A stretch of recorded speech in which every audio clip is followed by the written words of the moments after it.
Nehemiah 2. Artaxerxes sends Nehemiah to Jerusalem. In the month of Nisan in the 20th year of King Artaxerxes, when wine was brought for him, I took the wine and gave it to the king.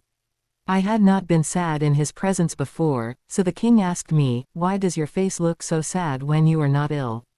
"This can be nothing but sadness of heart." I was very much afraid, but I said to the king, "May the king live forever. Why should my face not look sad when the city where my ancestors are buried lies in ruins, and its gates have been destroyed by fire?" The king said to me, "What is it you want?" Then I prayed to the God of heaven, and I answered the king, "If it pleases the king and if your servant has found favor in his sight, let him send me to the city in Judah where my ancestors are buried so that I can rebuild it." Then the king, with the queen sitting beside him, asked me, "How long will your journey take, and when will you get back?"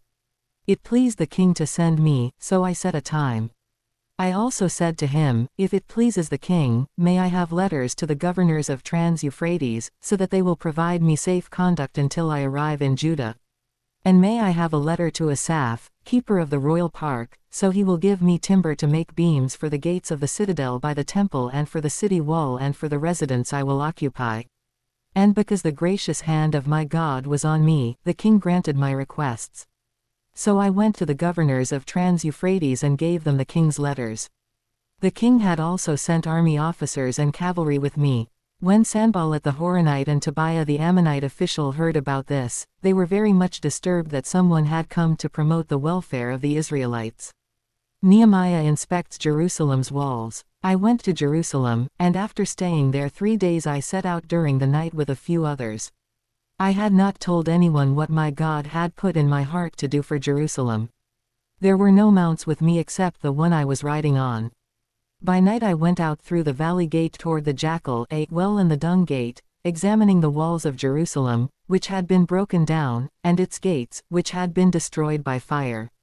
Then I moved on toward the fountain gate and the king's pool, but there was not enough room for my mount to get through, so I went up the valley by night, examining the wall. Finally, I turned back and re-entered through the valley gate. The officials did not know where I had gone or what I was doing, because as yet I had said nothing to the Jews or the priests or nobles or officials or any others who would be doing the work. Then I said to them, "You see the trouble we are in. Jerusalem lies in ruins, and its gates have been burned with fire. Come, let us rebuild the wall of Jerusalem, and we will no longer be in disgrace." I also told them about the gracious hand of my God on me and what the king had said to me. They replied, "Let us start rebuilding." So they began this good work. But when Sanballat the Horonite, Tobiah the Ammonite official and Geshem the Arab heard about it, they mocked and ridiculed us. "What is this you are doing?" they asked. "Are you rebelling against the king?"